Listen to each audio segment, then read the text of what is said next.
Oke, kembali lagi.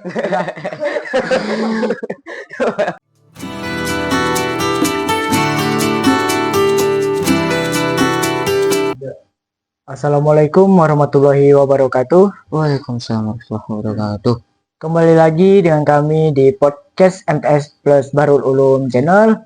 Di sini kita sudah kedatangan tamu istimewa yaitu Ketua OSIM yang juga merupakan seorang penghafal Quran yang bernama Desta Yoga Khairul Iksan. Jadi, Antum Iksan, sebelum kesini ngapain aja tadi? Saya sebelum kesini tadi lagi di masjid. Terus saya lagi murojaah. Murojaah juz berapa? Pertanyaan itu. Jadi saya tadi di masjid lagi murojaah juz 1, juz 2 sama juz 3. Dan kebetulan ada orang yang memanggil saya atau mengundang saya untuk diwawancarai. Jadi antum niatnya tuh sudah murojaah tuh niatnya tuh mau kemana setelahnya? Setelahnya tuh saya mau balik ke asrama sebenarnya. Tapi ada undangan dadak, jadi saya langsung kesini aja. Jadi menurut antum tuh gimana pendapat soal pesantren Bahrul Ulum? Menurut saya pondok ini sangat bagus karena dari segi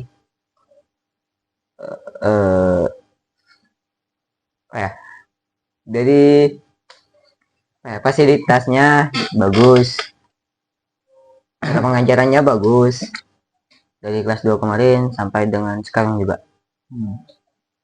Jadi program apa aja yang udah antum lakuin sama rekan-rekan yang lain? Alhamdulillah kami telah memprogramkan kemarin tuh lomba 17-an dengan akan dilaksanakan kembali yaitu lomba Hari Santri yang dilaksanakan 22 Oktober.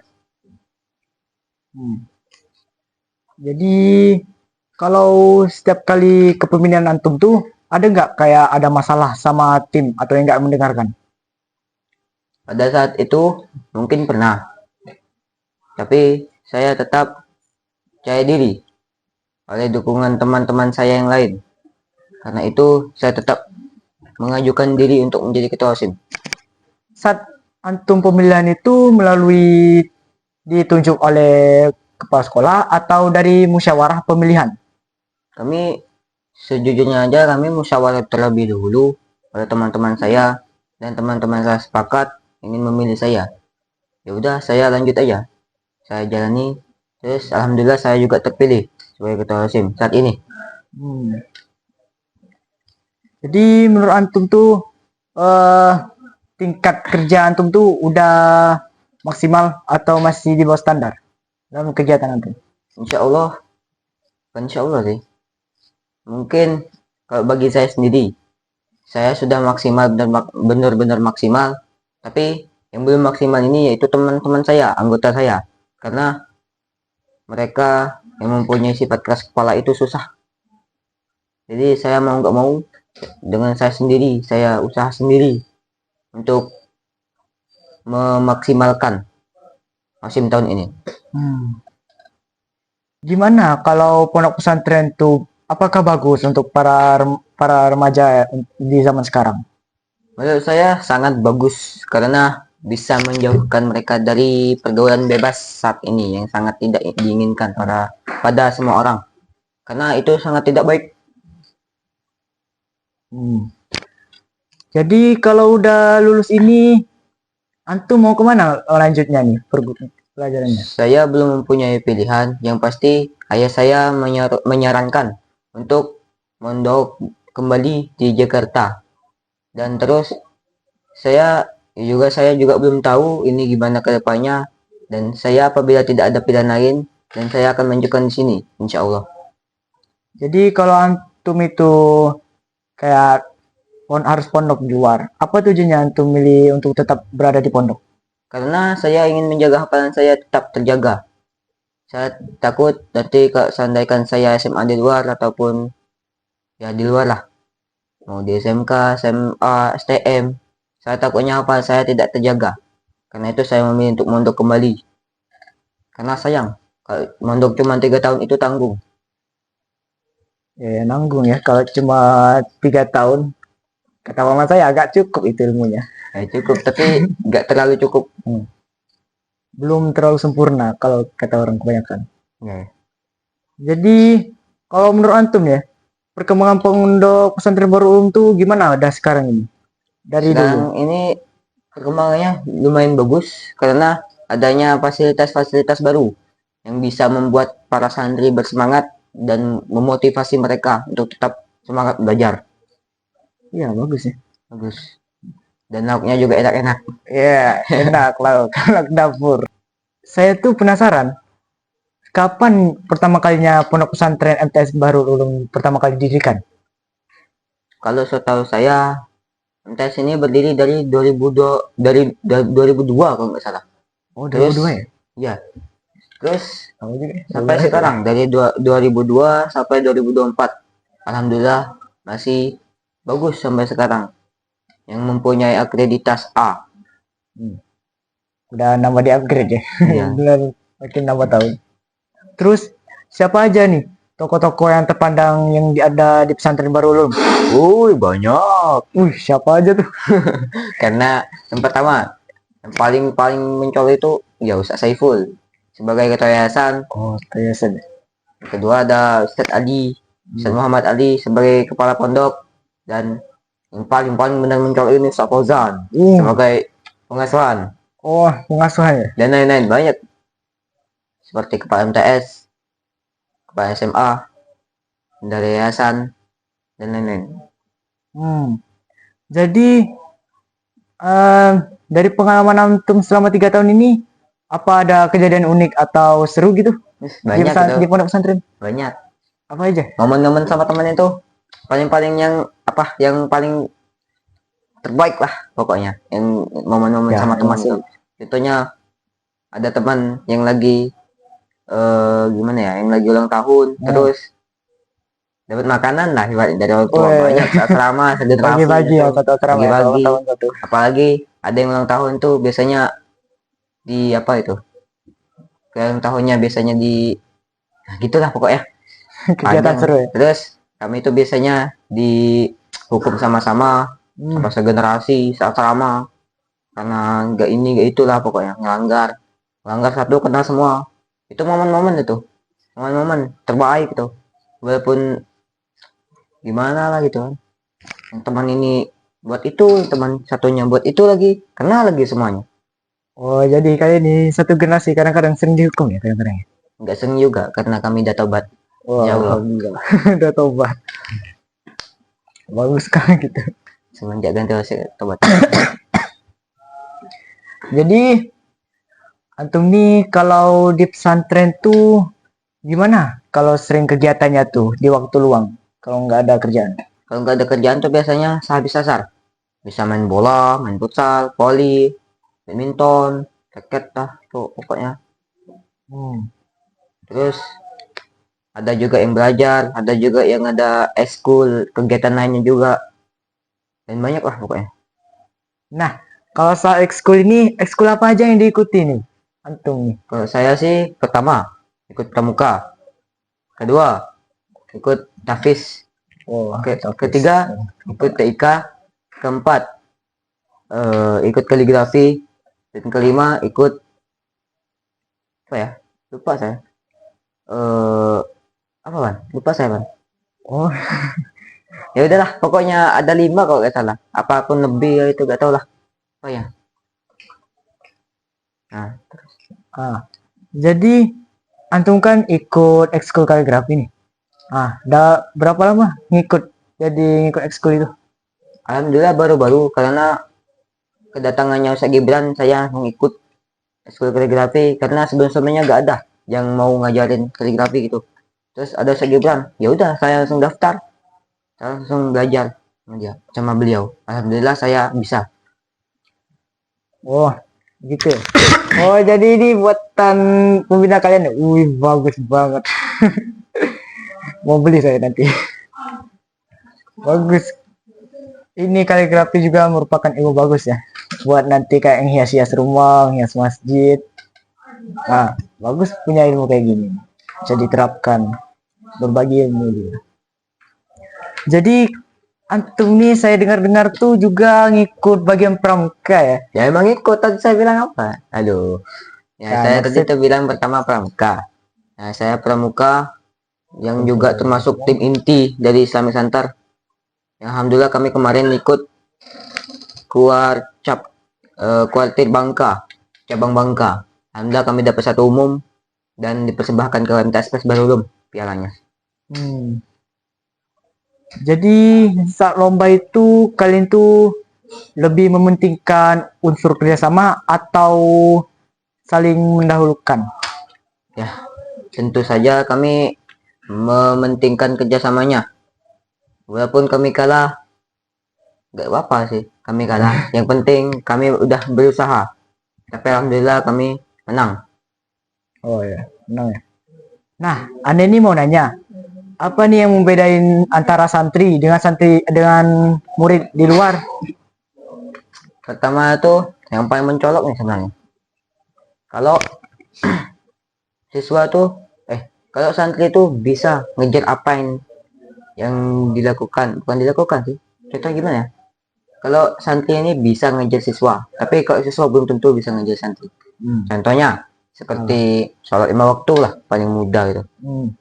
Ya, orang luar tuh. Sholat 5 waktu tepat waktu luar lagi di tentu. masjid jamaah, terus ngaji itu belum tentu kok siswa tuh bisa ngaji terus tuh, bisa sih bisa, tapi gak langsung tiap habis maghrib tuh ngaji terus, gak tiap habis asar tuh ngaji.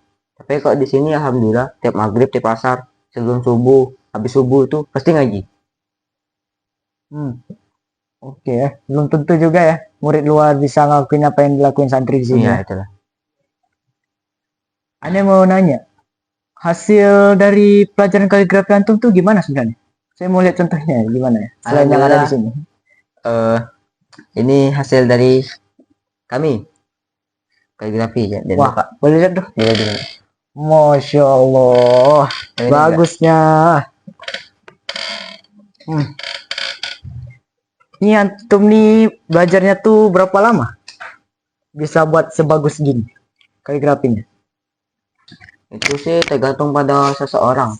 Kalau saya sih jujur aja mungkin seminggu udah bisa, tapi kalau yang lainnya saya juga belum tahu.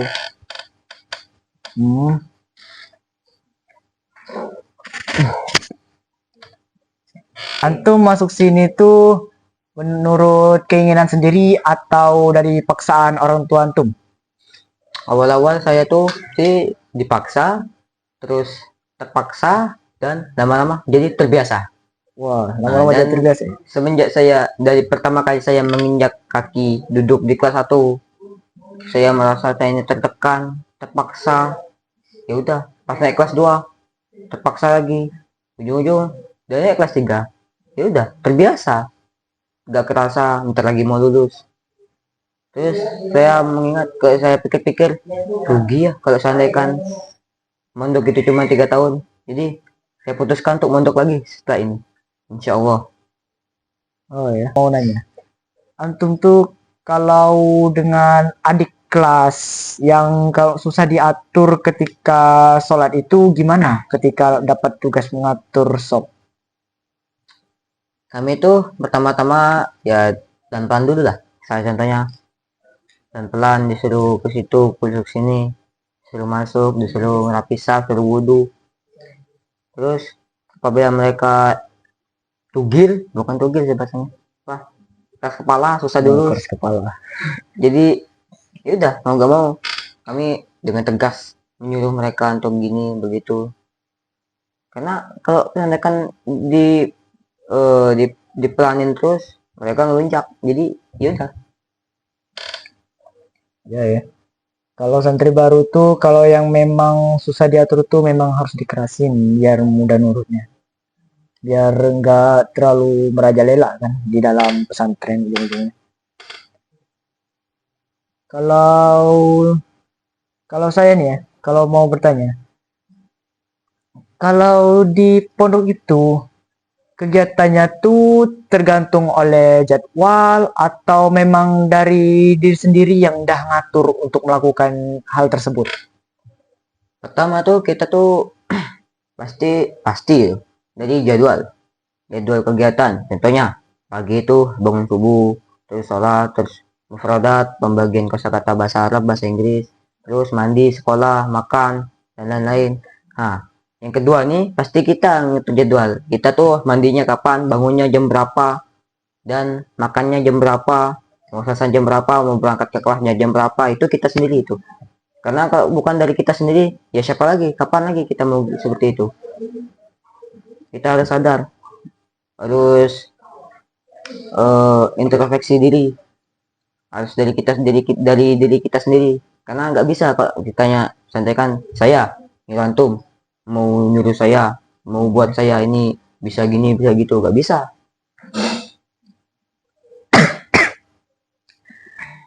Kalau begitu, saya dengar-dengar nih ya, apa masih ada kalau di pondok pesantren tuh kayak kejadian bully, kayak contohnya yang ada di luar sama murid-murid? Mungkin alhamdulillah belakangan ini nggak ada terjadinya pembulian karena sudah ditegaskan kami ini untuk tidak membuli adik kelas dan untuk tidak bergaul sementara dengan adik kelas karena itu bisa terjadinya pembulian. Jadi apabila kelas 1 dan naik kelas 3 baru boleh bergaul dengan kelas apabila kelas 1 dan naik kelas 2 baru boleh bergaul dengan kakak kelasnya, kayak kakak kelasnya kelas 4, kelas 5, kelas 3. Jadi apabila belum naik misalnya kelas 1 belum boleh bergaul dengan kelas 2, kelas 3 dan seterusnya. Karena takutnya terjadi pembulian ataupun apa itu kan, pelecehan.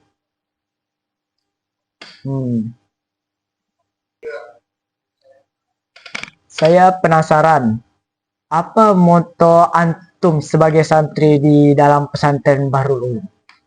Yang saya ketahui, yang paling saya ingat tuh al ilmu saidun wal kitabatu qayyid sayubil hibalil wasikoti. Sungguhnya ilmu itu bagaikan hewan liar yang harus diikat dengan tali. Jadi ibaratnya nih ilmu itu harus diikat dengan tali yang kuat. Maksudnya nih di sini kita tuh apabila kita dapat ilmu, gimana ya? Kita tuh kalau belajar, yang pertama tuh harus kita catat dan dekap. Kalau seandainya kan kita cuman baca, terus gak mungkin langsung hafal. Yang pertama yang kita harus lakukan tuh adalah mencatat. Oke, kita ini kan pada tanggal 22 Oktober akan memperingati Hari Santri. Saya mau bertanya, apa sebenarnya makna dari Hari Santri menurut antum? Menurut saya hari santri itu, kalau sejarahnya sih, kalau dulu tuh santri-santri dan para ulama dan kiai itu berjuang untuk memerdekakan negara ini. Dan momentum itu diingat dan momentum itu diperingati pada tanggal 22 Oktober yang mana kita sebagai penerus bangsa, para penerus bangsa harus memperingati kembali hari tersebut supaya dapat memotivasi. Mungkin sekian dari kami dari podcast MTS Plus Bahrul Ulum Channel bersama tamu khusus kita yaitu Desta Yoga Khairul Iksan, yaitu seorang ketua OSIM. Mungkin cuma ini yang dari kami. Jika ada salah kata kami mohon maaf, dan kepada Allah Subhanahu wa taala kami mohon ampun. Dan selamat ketemu lagi di podcast MTS Plus Bahrul Ulum selanjutnya. Wassalamualaikum warahmatullahi wabarakatuh.